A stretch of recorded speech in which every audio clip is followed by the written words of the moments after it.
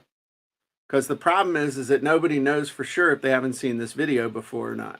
It's kind of like when I did the letting the chickens out with Jim thing. It's like, hey, everybody, Jim Edwards here with the letting the chickens out with Jim. And today we're going to talk about this. What if you had a different 1 or 2 second hook at the beginning, like, I don't even know what it would be. Don't scratch your ass while doing the CSS. Hey, everybody, Jim, Stu Smith here with another CSS critique video. And today, if it was a couple different words at the beginning, then people would, and they were hooky, that might improve your results. That's a really good point. That it does allow me to put a title up there that floats on the video. Right. So like one will say power CSS or easy day, nice, just one fix needed, perfect CSS, so I can put those on, the videos as they're scrolling, but it's not an audio version of that. But I get it. I can do I can make those match, do a visual and an audio, and then at the end, check out StuSmithFitness.com. Yeah, I mean, give that a try and see what it. I'll give it a shot. One thing we did forget was. I notice you're not saying anything about LinkedIn. I'm getting back to LinkedIn. I will tell you what I use LinkedIn for. One thing I noticed we did not use was YouTube. Oh, yeah. I've been doing a lot of YouTube lives. In fact, I have 2 a week where I go live. And of course, it's a great place to post content. So any podcast you have that's a video, you want to post extra content, and then use that for future links in articles or even books. Like I post, 10-second exercise videos, and then I link those into my ebooks, as, there's a picture of me doing a push-up, but then there's a video of me doing a push-up with a control click in that ebook that takes you right to that. So it's a great source for just storing tons of content. I probably have 600 videos on YouTube, and a lot of times, like if you have something in my workout that I'm like, what is this? Like reverse DB fly. And I'm like, okay, how do I do that without wrenching my arm out of the socket? And then you go and do a search on, and half the time it's your video comes up. Right. It doesn't even take it to YouTube. It just displays the video right there in the Google. That's when you know you've arrived, man. When Google doesn't even take you to YouTube, it's like your shit's embedded right there in Google, man. You know, it's like, yeah, it's when you know what? I'm awesome. But the reason they do that is to screw you. Yes. Because they don't want you to go, they want to look at it right there, and they don't have to pay any ad revenue out to you if they do it that way instead of them going to your page. That's how they're sticking it to you, man. Interesting. Yeah, LinkedIn I use mainly as when I write a really cool article that's more geared towards the 40 and over crowd. Right. I'll use LinkedIn. But I'll also use LinkedIn to find podcast guests. Okay. And I found some good ones. I mean, PhDs and research for PTSD, and you name it. Just found some really cool guests out there that are floating around the LinkedIn. The one I remember the most is that lady you found who wrote a book, who was on a young lady who was on the SWAT team, and then she became a personal protection something or other, yeah, and like an international assassin. I made that last part up, but she was really interesting. Did you find her off LinkedIn, or did she find you? Actually, she is married to a SEAL friend of mine. Okay, so they are Mr. and Mrs. Smith. Well, that didn't work out too well for Brad Pitt, so that's a good point. That's a good point. All right, let's see if we got any questions here. What's up, Kevin? What's up, Vicky? Ford said, what would be the ideal SM for someone who can't? Oh, ideal social media for someone brain won't allow it to do Facebook. Well, that's why we're talking about different stuff. Some people hate Facebook, man. Some people just don't. It's like so this would be interesting. Let's bring Susan in. Don't have it go out your nose.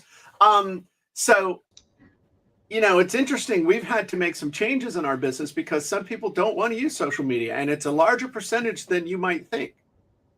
Yeah, I would go with Instagram if you don't like Facebook. Right. It's just an easier version for me. I understand, but Susan, we do some things. We've actually changed a whole bunch of stuff because there are some people that don't want social media. That's why, one of the things we do is stream over onto our website. We stream these things, and you'd be amazed at, we'll get a certain number of people coming through social media, but we also get people. What would you say the percentage is, Susan, the ratio is of people on social media versus people who just go directly to our website? I'd say probably about 3 or 4% end up on our website versus being on social media. 3 or 4%?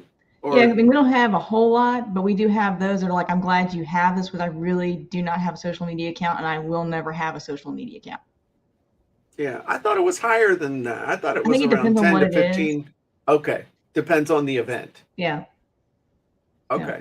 But it's significant enough.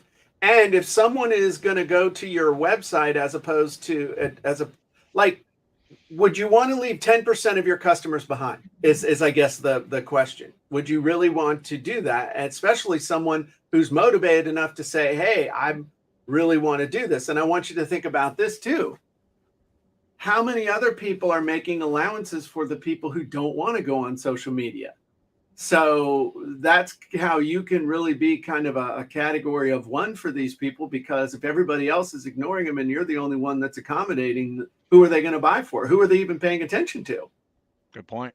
Well, even on social media now, it's so hard to pay attention to anything because everything's a freaking ad every 5 or less than that scrolls. Yeah, it's about every third one is an ad now by my count. Yeah.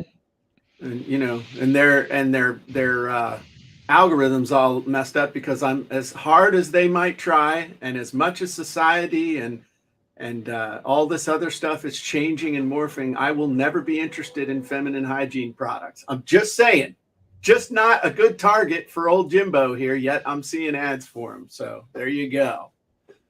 All right. Well, thank you, Susan, for that insight into the back end of our business. I'll let you get back to what you were doing. Thank you. All right. Hey, So, another important piece, Jim, is that these social media platforms that you use uh-huh. should also be somehow integrated into your store. That's kind of like the next level, right? It's cool to have all this to build your audience, Mhm. but can you do it to where it's linked into your store and you can actually tag products from your store into your social media posts?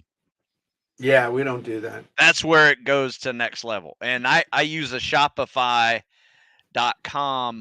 store model that allows me to link directly to Instagram, Facebook, and they actually are integrated into my store. And you could buy everything you need to from Facebook and Instagram without even going to my store. That behind the scenes goes to my store.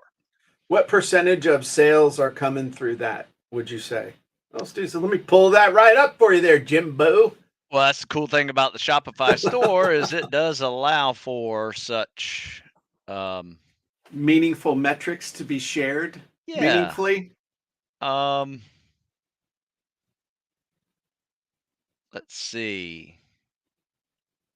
Yeah. Okay, so these refer. Let's see. These sources driving the most traffic to your online store. Huh. Wow, this is interesting. Been a while since you looked at it. Yeah, I would say, from search, from like Uh-huh. Google, is Uh-huh. twice as much as social Yeah. still, which Because I was people, a well, little bit you shocked there. no, Yeah. that's because somebody goes to Google and they're looking for help with push-ups or get in shape or get ready for boot camp or get ready for SEAL training or something like that. What do they want to buy? Those are buying words. Those are specific things they want to do. Whereas on social media, we're still interrupting people. We're trying to get them to have a conversation with us. Whereas with search, they're like, "Hey, this is what I want to do." Good point. So, but I'm just curious as to how many sales are coming as a direct result of the integration with like the Facebook store or Instagram store or swipe up to buy or whatever it is. Swipe up gets you into trouble with your wife, but Well, I will say this. 75% of all of my social network referrals came from Instagram. wow. Okay. So that's big. That's huge. Yep. And then the others are from YouTube Okay. and Facebook. The Interesting. 25% split YouTube and Facebook.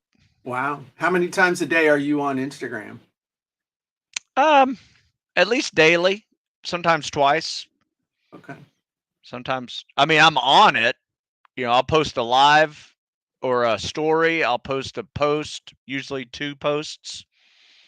Like already I've posted twice today, but Okay. I haven't done a story yet. And I'll do a Okay. daily story How as long is well. that? How long would that be? The story is usually just an article Okay. that has a cool picture to it with a link in there. And it takes people directly to my blog Okay. that explains a little bit more detail of what I was posting about, but also links to the store and everything like Okay. that. So Nice. that's how I make it pretty useful. Yeah. That's awesome. All right. Well, shall we transition to the podcast? 'Cause I got to be done at 5 minutes till the hour. Yes. Okay. So, I wish I had. Let's do some music. I want some transitional music. We haven't done that in a while. So let's see.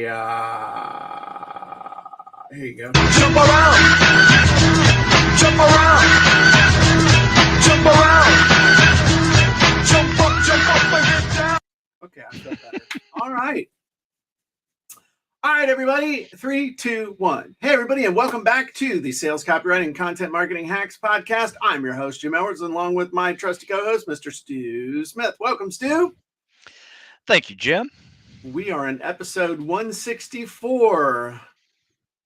I don't know what the Yes. hell rhymes with that. So we're just episode 164. And today we're going to be talking about actually a pretty important topic that most people don't really think all that much about. And that is going live or using recorded video content, which is better and why. So I think this is going to actually be a pretty interesting little conversation. So Stu, Yes. talk to us about what we want to talk about today. Well, if you were here for the prior show called the Jim and Stu Show, which we record live prior to the podcast that we are recording now, that we are doing live now, you will have heard us talk about all the different social media platforms. One of the things about social media platforms is you can do live events on social media platforms.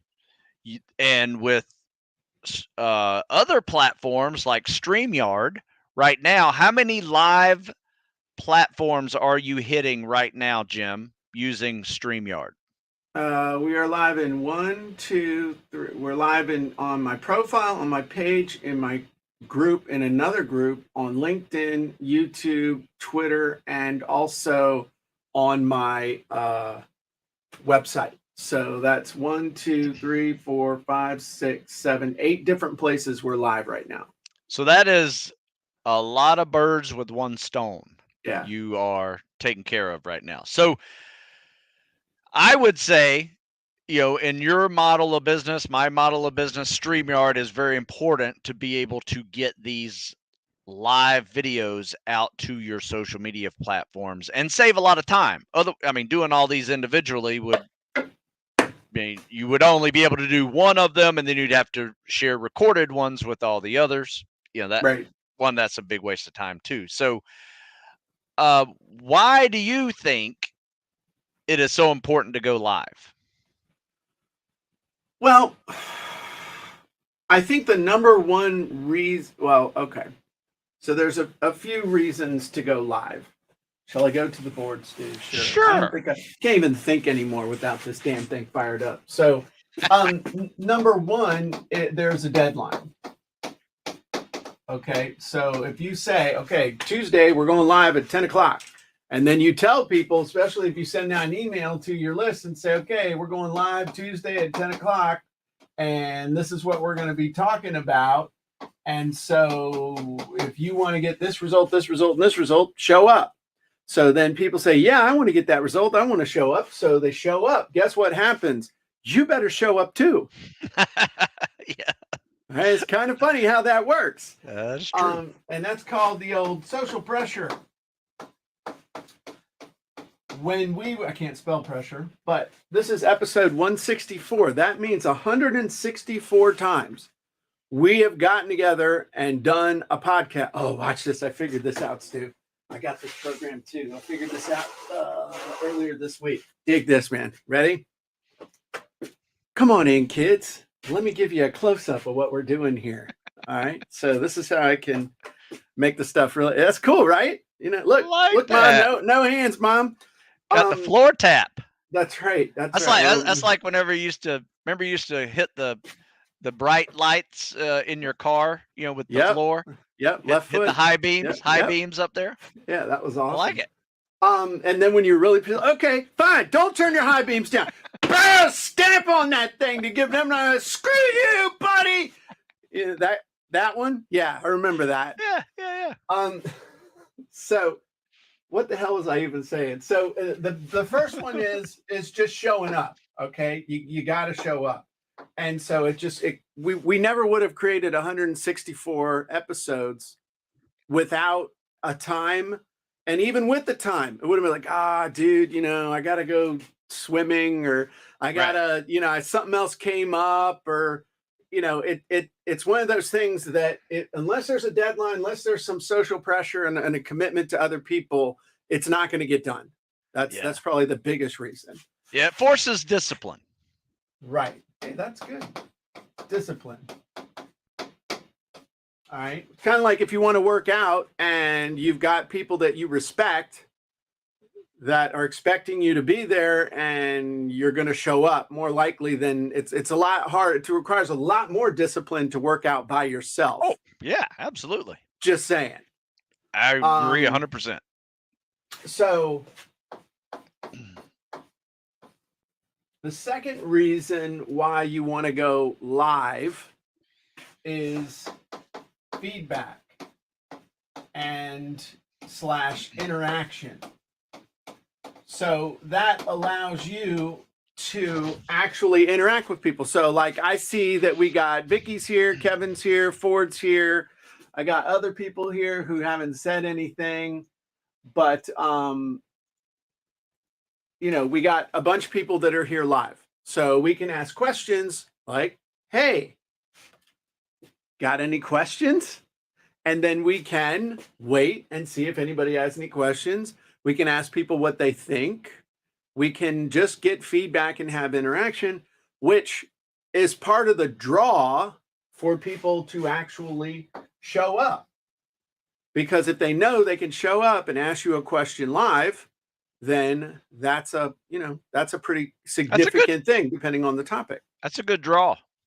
That's why you do your YouTubes. I mean, you get a lot of people. Favor's here. See, you can say, hey, Favor. Sometimes just saying hi to somebody, people like, hey, so-and-so, like, oh my God, they said hi. Which is cool. Yeah. But you can get feedback. I've gotten testimonials that way. Just say, hey, would you guys mind giving me a testimonial for my book? Hold up your book. People are like, yeah, I love your book. It's amazing. So that's why you want to go live. In my opinion, the two big reasons. What would be other reasons why you'd want to go live? Yeah, for me, it's the feedback and interaction, but I also get I get good questions to create new content with as well. Right. Well, I think that's part of the feedback and interaction. But yes, absolutely. Questions. Gathering questions, intel. Real-time intel. Yeah. Type stuff. All right. Third Plus, reason, let's talk about get it done is a great one too. But is there something in the algorithm that makes live versus recorded different? Okay, now that's an interesting question, and it depends on the platform you're on. It used to, I'm pointing to the notes from the last show. It's like, hey, I had Facebook written up here before. Don't have it there now, but Facebook was there. Yeah. But when we're talking about Facebook, it used to be a big deal. Like if you went live on Facebook, they were letting everybody and their sister know. And so you get a bunch of people to show up. Now, since they got everybody to start going live and creating this content, they don't shove it out the way they used to. They're not, right. It's not like the carnival barker all the time. I do think that there is still an advantage to going live. There's not a disadvantage to going live as far as the algorithm is concerned, as far as I know, but I don't know if it's a huge advantage anymore. Not like it was a couple of years ago. A couple of years ago, man, you put on your phone, go live, everybody and their brothers get so-and-so's live, and and then you'd have a whole bunch of people come in, they'd realize you suck and it was really boring, and then they leave, to go. It's like these lemmings saying, let's go. Oh, that's live. That kind of sucks. That's live. That kind of sucks. I guess live video sucks. No. So, but it is what it is. But I think the biggest thing though is, and this is where we talk about pre-recorded video versus live video. The problem with, if you look at, if you've made any kind of video over time, okay, first time you do it, pretty much it's good enough. The fifth time you do it, like if you want to practice, the fifth time's probably good enough. Sixth time, good enough. 10th time, good enough. And then about the 10th time, you're like, well, crap, now you get overloaded and just, it's kind of like, then you end up not doing anything. Or you'll do it once and be like, okay, let me edit this. So you'll spend 30 minutes editing a 2-minute video, Yeah. as opposed to you could just reshoot the 2-minute video 3 times in 6 minutes, pick the best one, and get on with your life. But what I have found is that even that reshooting it, if you pretty much just make notes and know what you want to say and you bust out the video, it's done. You can move on with life, especially when we're talking about content videos. Now, things like webinars and stuff like that, you know, should you do pre-recorded webinars? Or what's up, Sonny? I'm glad you're here. What's up, Sarah? So I think when it comes to just making content, just get it done. Get it done however you can get it done. Just get it done and get it out there. If you're following a good framework, if you're using content marketing scripts, using Jim Edwards Method Premium, you're using funnel scripts, traffic scripts, you know, whatever you're using, you're going to be getting you're going to get the results. The other thing though is that if you're doing like a webinar or something, and I've done it both ways, and I've done webinars. The vast majority of webinars I've ever done have just been live. I can tell you, I can count on one hand the number of webinars that I've ever done that were pre-recorded and were played as if they were live. And the problem with those is that pre-recording them and playing them as if they're live, something breaks, you're screwed. In other words, if the automatic player thingy doesn't work, you're screwed, because everybody knows that, okay, well, it's not live. Number two, you will start to obsess over every minute detail. It's, oh, I should have said this, or oh, I should have said that, or oh, I should have said that. And what, you know, is like a 60 to 90 minute delivery on the webinar turns into 2, 3, 4 days of pure torture and hell on yourself over obsessing over everything, as opposed to just busting it out and getting it done. Now, if it's an evergreen webinar or something where you're doing a whole bunch of testing, that's a different story. But I had this conversation with somebody yesterday where I said, you know, you're almost better off practicing the webinar through 3, 4, 5 times and picking the best one, or just doing it 3, 4, 5 times and then just, you know, 3 or 4 or 5 times practice and then go delivering it live. So, you know, that's something that you need to keep in mind, because it's funny how you'll get some people say only go live or only do the pre-recorded stuff. And it's like the Crips and the Bloods, East Coast, West Coast type thing of just real violent. My whole thing is, the reason I suggest just always doing it live is because you can get feedback and interaction from the audience during your webinar, so they can ask, well, oh, that's a great question. Let me get that at the end, or that's a great question. Let me answer that right now.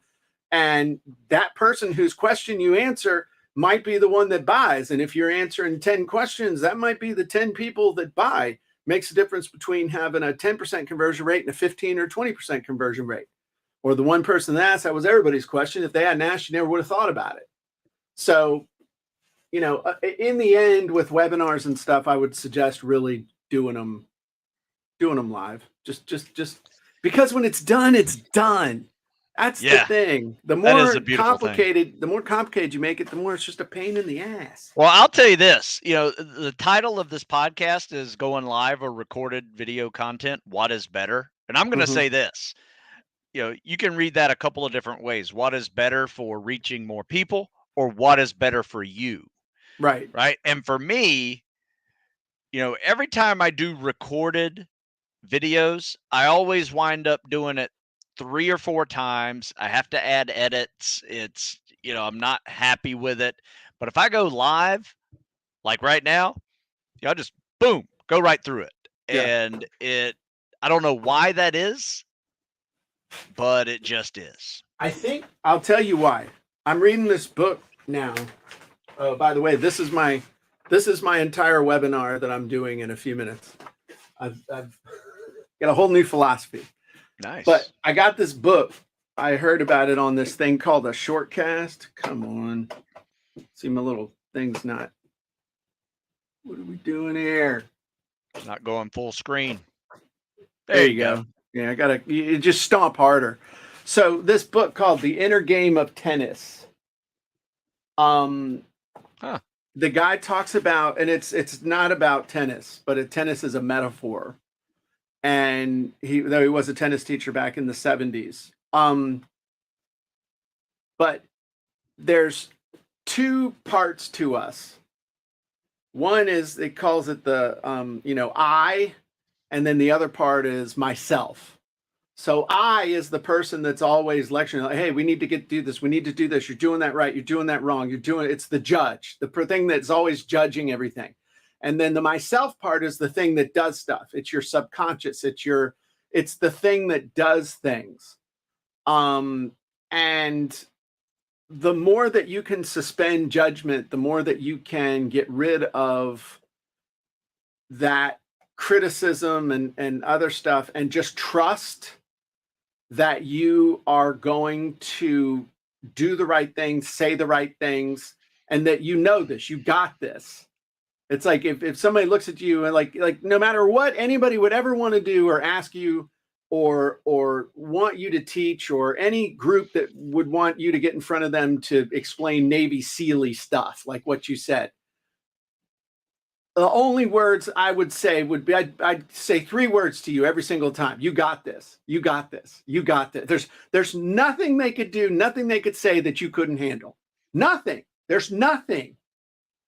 And yet, and if you give yourself permission to just flow through all that stuff, you're doing great. But it's when you do it once and you're like, okay, yeah, I did that. It was great. It was a great talk. But then you're like, okay, now I got to do that again. And the I takes over and says, well, you said this, or I'm scared you're going to forget. And you said that one thing. You got to make sure you don't forget that one thing. And then the second time you do it, it absolutely sucks because there's no flow. No, it's true. You think about it. It's like, oh, I don't want to forget I said that thing. Like I had this line that I wanted to use in a webinar, that I want to use in a webinar. It's what they see is who you are. And it's talking about content and what people see up there, and years of experience doing don't matter, stuff like that.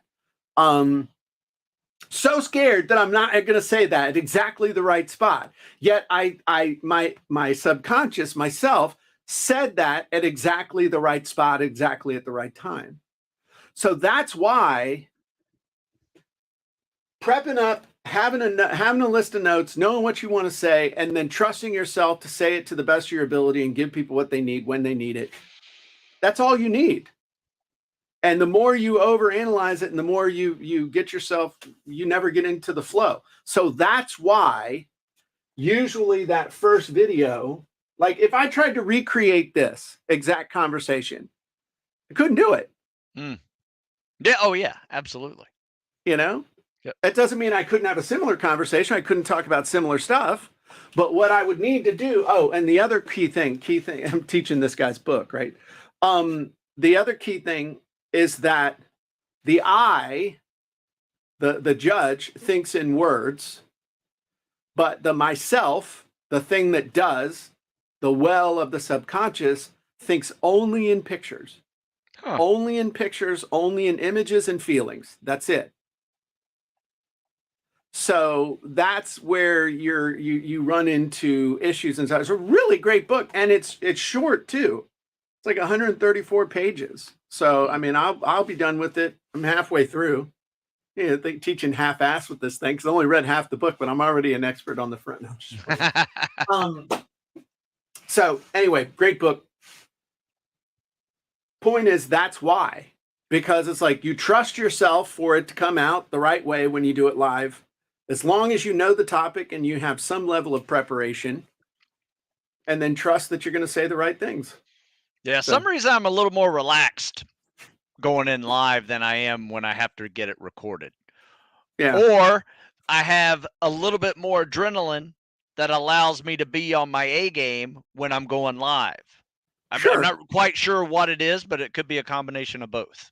You flip that switch internally, it's go time.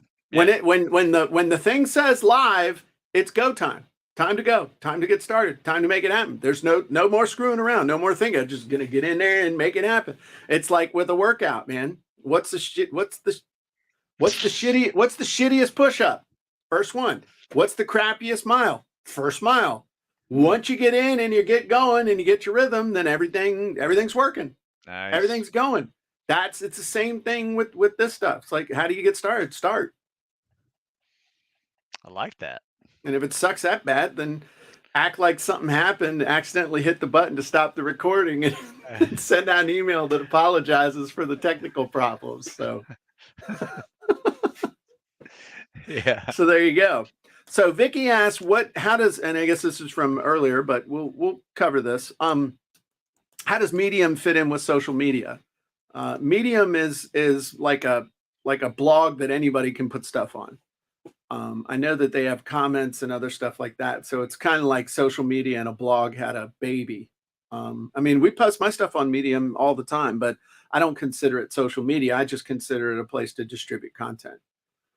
And this is kind of a question for you. What do you think of YouTube Premiere, Stu? I don't even know what that is. Yeah, I don't know what that is either. I haven't upgraded to YouTube Premiere. I think YouTube Okay. Premiere is that without commercials, maybe.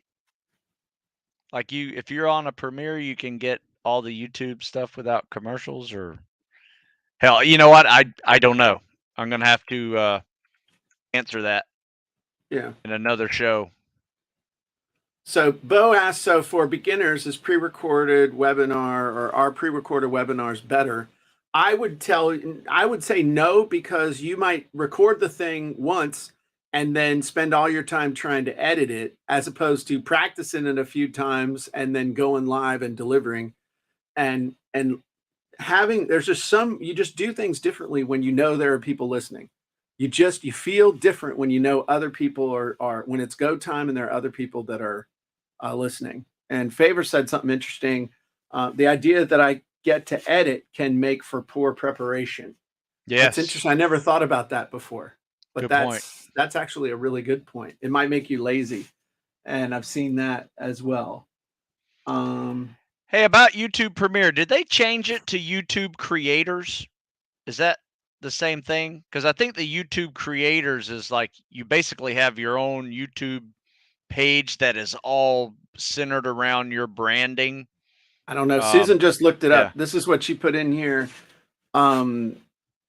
Premiere lets you and your viewers watch and experience a new video together in real time. Create buzz for your Premiere by sharing the watch page so viewers can set reminders, chat, and leave comments. Create a Premiere viewers can watch the Premiere on any platform, computer, iPhone, anything.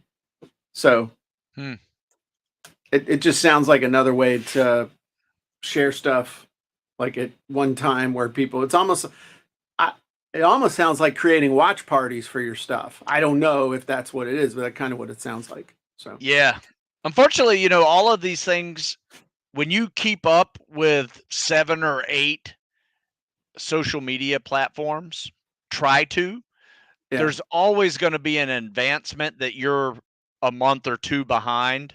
Right. So, you have to really stay with the flow of the technology, and Right. that is something that requires some work as well. So I will say that I am not up to date on the YouTube Premiere yet. All right. Well, Favor said YouTube Premiere is the same as streaming a recorded video in real time as though it's live. Okay. So, yeah, I've seen that. So if you've got a following on, if YouTube owns your list, then that's how you could do it. Me personally, I'd do everything I could to get everybody on my own list, and then I'll have the Premiere on my own website on my own time and have a captive audience and use social media to drive traffic to my spot. So that's my thinking on that. Okay, well, that's it for the podcast today. That was pretty good stuff. The bottom line is, if in doubt, go live. That's the bottom line. I would tell you there's a lot more advantages to going live, if at all possible, than just using pre-recorded. But you also want to leverage the recordings of your live well into the future. So Stu, if everybody wants to get in great physical shape, where should they go? Stu Smith Fitness. That's right. And if you want to create amazing sales copy, head on over to copywritingsecrets.com and get a free copy of my book. That's it for us today, everybody. We'll see you next time on the Sales Copywriting Content Marketing Hacks podcast. By the way, if you're not a member of our group on Facebook, you should be. Head on over to Facebook and do a search for Sales Copywriting Content Marketing Hacks group, and we'll let you in as long as you're cool. All right, everybody, have a great day, and we'll talk to you soon. Bye-bye.